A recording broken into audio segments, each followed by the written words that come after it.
বিএনপির কথা বললাম। জামাত তো আমার শ্বশুরও লাগে না, দুলাভাইও লাগে না। জামাত এখন পর্যন্ত সরাসরি এখানে এসে এই আন্দোলনের সাথে একাত্মতা জানিয়েছে? আপনারা কেউ শুনেছেন?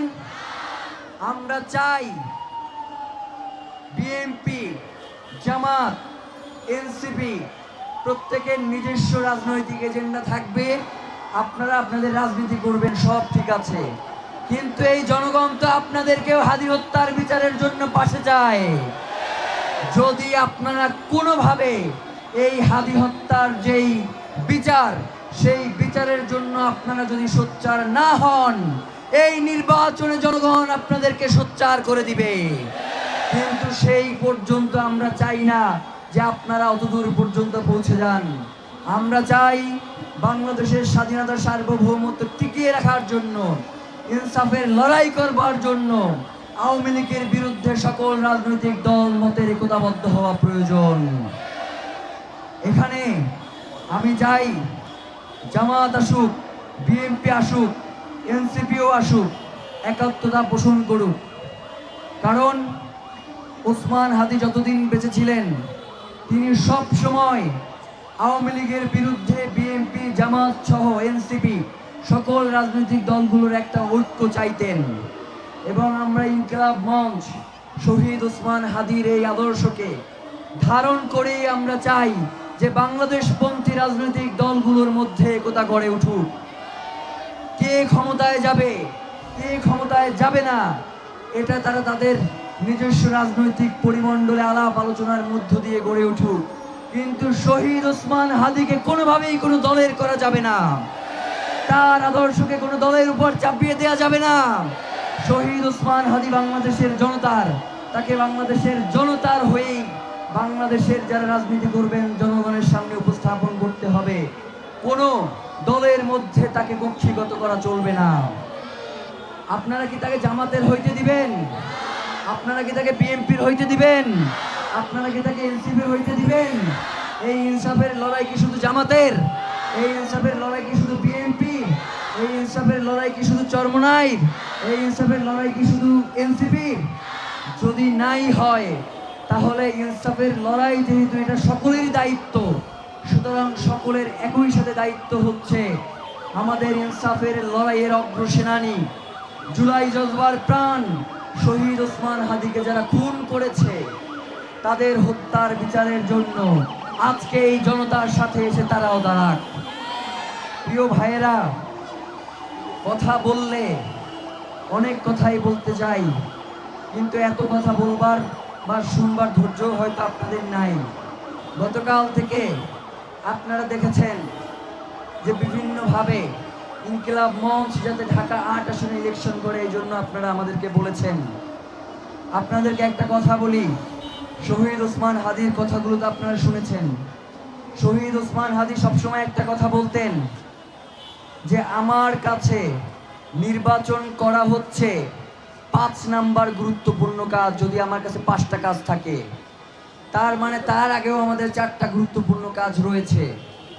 এবং শহীদ ওসমান হাদি ইনকিলাব মঞ্চ থেকে এই নির্বাচনে অংশগ্রহণ করে নাই।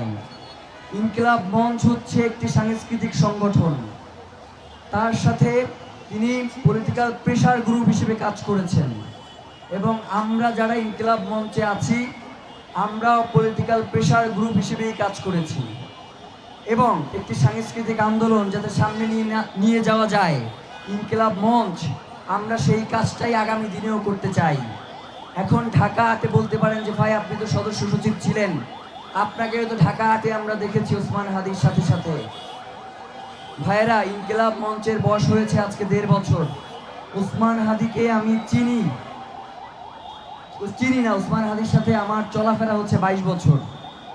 তো যার কারণে ওসমান হাদির ভাই হিসেবে একজন স্বতন্ত্র প্রার্থী, তার পক্ষে আমি দাঁড়িয়েছি, ইনকিলাব মঞ্চের হয়ে আমি তার কাছে যাই নাই। এবং আপনারা দেখবেন পুরো ৫০ জন বা ৬০ জনের একটা টিম, এর মধ্যে সর্বোচ্চ ৫ থেকে ৬ জন যারা ছিল ইনকিলাব মঞ্চের সাথেও কাজ করে এবং ঢাকা ৮-এও কাজ করেছে। বাকি ৪৫ জন তারা কেউ কোনোদিন ইনকিলাব মঞ্চে কাজ করে নাই, তারা স্বতন্ত্র প্রার্থী ওসমান হাদির জন্য ইলেকশন করেছে। আমাদের একটা কোর টিম আছে 51 জনের ইনকিলাব মঞ্চের, যেই কোর টিমের মধ্যে 4 থেকে 5 জন ছিল যাদের সাথে ব্যক্তিগত সম্পর্ক ওসমান ভাই ভালো ছিল ইনকিলাব মঞ্চের বাইরে। তারা সেই জায়গা থেকেই ঢাকা 8 ইলেকশনের জন্য ওসমান হাদির সাথে গিয়েছে। আর আরেকটা কথা বলি, শহীদ ওসমান হাদির ইনকিলাব মঞ্চ কোনোদিন ক্ষমতার কাছে নিজেকে বর্গা দিবে না, কোনোদিন সে ক্ষমতার মুখাপেক্ষী হবে না। এখন আমরা যদি ঢাকা 8-এ গিয়ে ইলেকশন করি, আমরা জানি আপনারা আমাদেরকে ভোট দিয়ে জিতে আনার জন্য যা যা করা দরকার আপনারা করবেন, কিন্তু আমরা কোনোভাবেই চাই না এবং শহীদ ওসমান হাদিও কোনোভাবেই চাইতেন না যে যোগ্যতা ছাড়া ঢাকা 8-এ কোনো প্রার্থী দাঁড়াক। এইটা হচ্ছে শহীদ ওসমান হাদির ইনসাফের লড়াই। আমরা যতদিন পর্যন্ত শহীদ ওসমান হাদির মতো যোগ্যতা সম্পন্ন হয়ে না উঠব ততদিন পর্যন্ত আমরা ঢাকা 8-এ দাঁড়াবো না। কোনো সিম্পেথি নিয়ে আমরা ঢাকা 8-এ দাঁড়াইতে চাই না। সিম্পেথির রাজনীতি যারা করে তাদেরকে আপনারা চেনেন। ইনকিলাব মঞ্চ কোনোদিন সিম্পেথির রাজনীতি করবে না, এটা আপনাদেরকে নিশ্চয়তা দিচ্ছি। আমরা যে ইনসাফের লড়াই শুরু করেছি, যদি মনে করে থাকেন কেউ যে শহীদ ওসমান হাদির হত্যার বিচারের মধ্য দিয়ে আমাদের ইনসাফের লড়াই শেষ হয়ে যাবে, আপনারা ভুল করছেন। শহীদ ওসমান হাদির হত্যার পরে শহীদ ওসমান হাদি রাজনীতি করতে আসেন নাই, তিনি বাংলাদেশের রাজনীতি আগামী দিনে কেমন হবে সেটা বিনির্মাণ করতে আসছিলেন। এই ইনকিলাব মঞ্চ আগামী দিনে বাংলাদেশের রাজনীতি কেমন হবে তার রূপরেখা ঠিক করে দেবে ইনশাআল্লাহ। ক্ষমতায় যে নয়, ক্ষমতা পরিবর্তন করার জন্য আমরা এখানে দাঁড়িয়েছি এবং আমরা আপনাদেরকে পাশে চাই। শহীদ ওসমান হাদি যেই কাজ করে গেছেন, আগামী এই ইলেকশনে 12 তারিখের ইলেকশনে যারাই ক্ষমতায় আসবেন, আপনারা দেখেছেন ইতিমধ্যে বিভিন্ন ফেসবুক পোস্টে হাদি ভাই এইটা বলেছেন, হাদি ভাই ওইটা বলেছেন, সবাই প্রার্থী। তার মানে হাদি ভাইকে অস্বীকার করে যে ক্ষমতায় যাওয়া যাবে না সেটা তারা অলরেডি বুঝে গেছে, যার কারণে বিভিন্ন মাধ্যমে তারা হাদি ভাইকে ব্যবহার করা শুরু করে দিয়েছে। হাদি ভাইকে ব্যবহার করেন, কোনো সমস্যা নাই, কিন্তু হাদি ভাইয়ের ইনসাফের যে লড়াই, সেই লড়াইয়ের নিশ্চয়তা প্রদান করেই আপনারা প্রয়োজনে হাদি ভাইয়ের সাথে কণ্ঠস্বর মিলান।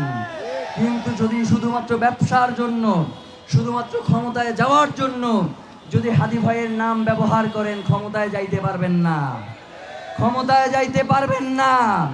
জনগণ শুধুমাত্র হাদি ভাইকে নিয়ে আজকে আপনি কথা বলছেন, সেই আবেগ দিয়ে আপনারে ভোট দিবে না।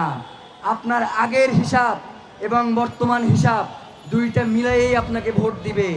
আগে যেই হাদি ভাইকে আপনি গালি দিছেন, সেই হাদি ভাইয়ের নাম নিয়ে আপনি সংসদে যাবেন, সেইটা হইতে পারে না, সেইটা আমরা হইতে দিব না। আমরা আগামী দিনে হাদি ভাইয়ের হত্যার প্রক্রিয়া, হাদি ভাইকে যারা হত্যা করেছে সেই বিচার প্রক্রিয়া শুরু হওয়ার পর আমরা নাম ধরে ধরে বলবো কারা হাদি ভাইয়ের এই আন্দোলনকে বাধাগ্রস্ত করত। সুতরাং নব্য হাদি প্রেমী হইয়া সংসদে যাবা, এই স্বপ্ন তোমাদেরকে আমরা পূরণ হইতে দিব না। প্রিয় ভাইয়েরা, হাদি ভাই কাদের পক্ষে কথা বলতো আর কাদের পক্ষে কথা বলতো না, এইটা আমাদের বলবার কিছু না, এটা হাদি ভাই নিজেই বইলা গেছেন। সেই ভিডিওগুলো আপনারা দেখেন, তার সেই পোস্টগুলো আপনারা পড়েন, আপনারাই বুঝে যাবেন যে কাকে ভোট দেয়া লাগবে আর কাকে ভোট দেয়া যাবে না। প্রিয় ভাইয়েরা, অনেকক্ষণ কথা বলেছি, আপনাদের শীতে সবার কষ্ট হচ্ছে আমরা জানি, কিন্তু এরপরেও আমি তো মনে করি এইখানে যারা আসছে তারা এই কষ্ট স্বীকার করবার জন্যই এইখানে আসছে। সুতরাং আমাদের কোনো ভয় নাই, আমরা মৃত্যুকে পরোয়া করি না, আমরা কোনো ক্ষমতাকে পরোয়া করি না। ইনসাফের এই লড়াইয়ে আরো যদি অসংখ্য হাদিকে জীবন দিতে হয়, আমরা জীবন দেওয়ার জন্য প্রস্তুত রয়েছি। আমাদের এই লড়াই চলছে, আমাদের এই লড়াই চলবে। আপনারা কি ঝিমিয়ে গেছেন? সাংবাদিক ভাইদের দৃষ্টি আকর্ষণ করছি, আমাদের কথা এই পর্যন্ত, পরে আবার আমরা কথা বলবো। এখন আমরা আবার স্লোগানে ফিরে যাব। স্লোগান কি হবে? কোনটা কি জোর আছে? স্লোগান কি হবে? নারায়ে তাকবীর, আল্লাহু আকবার, নারায়ে তাকবীর। ভাইরা একটু সাইড করে দিলে আমাদের তাদের সাথে কথা বলতে সুবিধা হয়। একটু ভলান্টিয়ারদের দৃষ্টি আকর্ষণ করব, সবাইকে বুঝিয়ে একটু পাস করে দেন, সবাইকে বুঝিয়ে